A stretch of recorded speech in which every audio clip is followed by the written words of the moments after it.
Hi everyone, it's Ren here. Welcome to my room, guys. Happy Tuesday. Before I start talking about today's topic, as some of you might be familiar by now, you'll have to suffer through my advertisement. I wrote this book, The Interview, psychological novel. If you like Kafka, Dostoevsky, Herman Hesse, Albert Camus, want to support a fellow INFJ, it's less than $10. Links down below in the description box. Thank you. So I was inspired to make this video about how MBTI can help you write books. Kind of a, snazzy title really. Pressure's on me. As a result of a comment by a fellow INTP viewer, whose name I never remember because it's not really a name. So I apologize. He will probably recognize himself. I think it was a good question. That viewer was essentially asking me, with regard to this particular book, The Interview, did MBTI actually help me with it, with the writing of it, with the construction of it, with the actual, portraying of characters and scenes and so on. And I thought about it. At first thought that my answer was not no, but it was a very sort of tentative yes, or a yes with reservations. I didn't think that MBTI had contributed to the writing of this book in a very pronounced manner. But I was still kind of struck by this mention, like in the little description that I have here. I say that my main influences are existentialist philosophy, the works of Franz Kafka, which is they are. I mean, in the manuscript that I'm currently working on, the Kafka influence I think is even more obvious and shameless in a way. But I'm such a fan of Kafka that it's always a pleasure to sort of let myself be influenced by him. Anyway, but I also mentioned that Jungian psychology is an influence. And then I thought to myself, okay, when I wrote this, I wasn't thinking about the deepest implications of these words, but I certainly also wasn't just adding this so that I'd be able to market it to an MBTI community such as this community. And there have been people among you, and I want to thank you deeply, for the bottom of my heart really, for buying this book, for giving it a chance. But it wasn't just a marketing tool, or it wasn't really a marketing tool. I knew, this is what happens with anti-dom people, as many of you know. I am an INFJ, probably.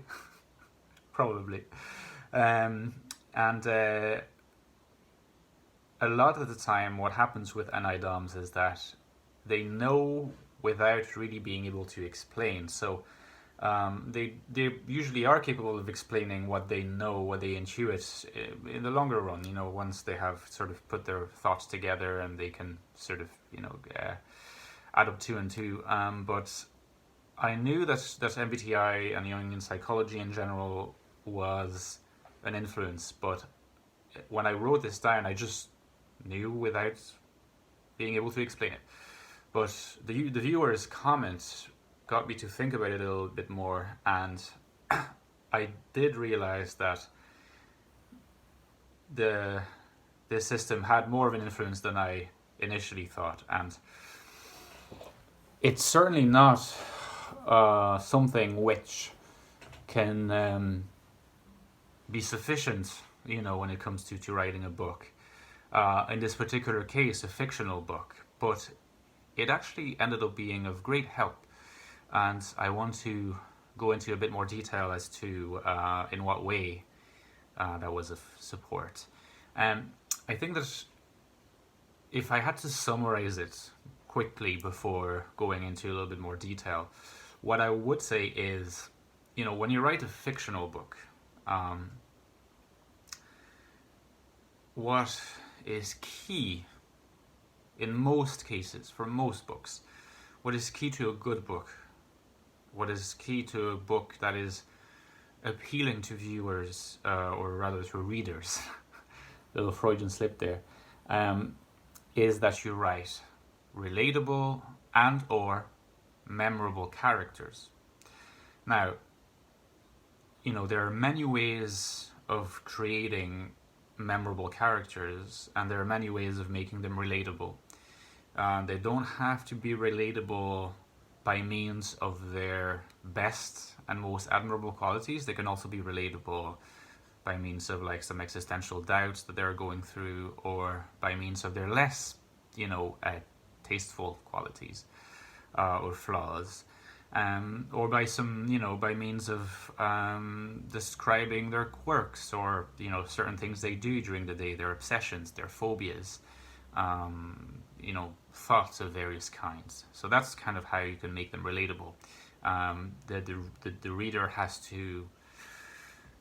to get a sense that these people are credible human beings. In a sense, one of the greatest challenges is to create characters that are really interesting, so that in a way they are a little different, they're a little unusual.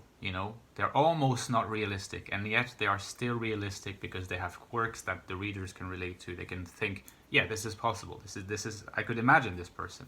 It's a strange person. It's a person that I would not meet very often, and for that reason they are kind of interesting. I want to know more about them, but at the same time I can still relate to them. Now, the key to creating a character who has those virtues is not MBTI itself. I think the key, to be honest, is a lot of the time to allow yourself to be inspired by people from your real life. Because there's nobody that you will know better and that you will have a better insight into the people that you've met. And maybe people that have struck you, that have had particular, like I said, traits, quirks, habits, dimensions that may have arrested you, stopped you in your tracks at some points, and you thought, oh, that's kind of that particular trait they have. It's something, it's almost literary, it's almost artistic. There's something that goes beyond just the everyday life matters, and that's kind of how I often proceed when I write, books. I basically most of the characters that are in this book, not all of them, but most of them are fictionalized renditions and distortions of real life people. So for those who have read the book or maybe paged through it, you'll see that the main character is called R. There's a link with me, obviously, now. But there are a lot, honestly, 80%, at least 80 or 90% of the other characters are inspired by various different people. Sometimes they're combinations of different people that exist, that are real, and some of them have the book and have even started reading it, which is kind of almost a little stressful for me, because I don't want them to think that the characters are exactly what they are, because the book is dystopian in many ways, and the emphasis is not necessarily on the good sides. But where MBTI came to play an interesting role for me is precisely at the intersection between what was inspired by reality, what was inspired by the real world and real people, and the realm of fictionalization. So if you take a character, in the book, I'm not going to refer to specific characters in the book because most of you will not have read it, but if you take a character and you say, okay, I have this sort of structure of this character, I have the background inspired by a real life person, but now I want them to behave in ways that would be, make sense within the story, but they're not actions that the real life person has done or would do necessarily. At least it's not something that I have done. This is not something that I would identify with them. So you're entering into a new realm. The character is no longer just like this more or less exact copy of the real life person. They are their own person. They have their own life within the book. So you have a good ground. You know that this person, this character, will be believable because they have the traits that you have sort of extracted from the real life person or persons. But you're now going into a realm of pure creativity, pure creation in a sense. Well, how can you make sure that despite this, your character will not be inconsistent? The reader will not think, oh, like the person as they were described would not do this. The person as as I'm experiencing them seems to be behaving inconsistently. Now, if you do this, that's a big issue, because this means that this will alienate the reader and they will stop believing in your story. They will stop being compelled by your story, at least a little bit. So, in a sense, they will start liking your story less. It's very concrete. So, how do you ensure that this doesn't happen? Well, you need to make sure that the actions of your now slightly fictionalized character, or very much fictionalized character, remain consistent. I have found MBTI and Jungian psychology to actually be quite helpful as a grid, as a sort of guiding network, as a guiding system for me to proceed with this like increasingly more and more creative building of the various characters. Because you can think to yourself, okay, like I have this character, he is inspired by a real life person, and then you can think about their type. You can think this character is in the SFP. Okay, this character is in the SFP. So if I am going to make him do things or make her do things now that are completely invented, make her have certain conversations, certain pieces of dialogue, what would be consistent for an ESFP type to do? And obviously ESFP types break into a lot of different subtypes, and that applies to INFJs, that applies for ISTJs, that applies to all possible types. But you can think to yourself, if you have a broad idea of their type and of their cognitive functions, you can still very much be able to create particular fictional situations and then ask yourself, would an ESFP do this? Would an ENFJ do that? Is it credible? So that what will be credible and relatable for the reader ultimately, and will make them think, yeah, like this makes sense. In fact, they won't even be asking themselves that question, because to them it will seem fluid, it will seem natural, it will seem compelling, will actually have been channeled through an intermediate stage where the writer themselves will have checked against, well, in my case, this is at least to a large extent what I did for some characters, to think, is that something that an ECDOM would realistically do? Is that what an NI user, a strong NI user, would do?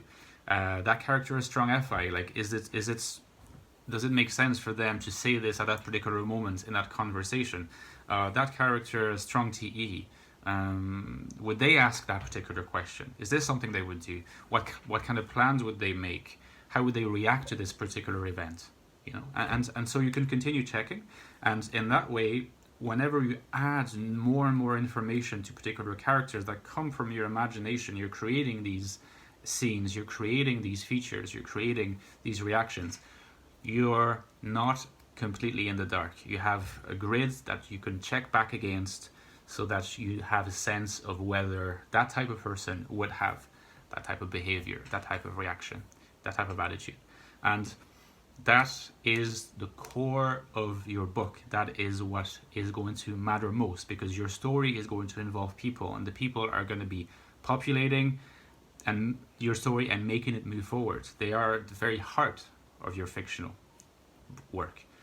And if they are consistent, if they are imaginatively but consistently created, and MBTI can help you with this quite dramatically, actually, in terms of the psychologies that underlie the actions of the characters. You can have a path for success.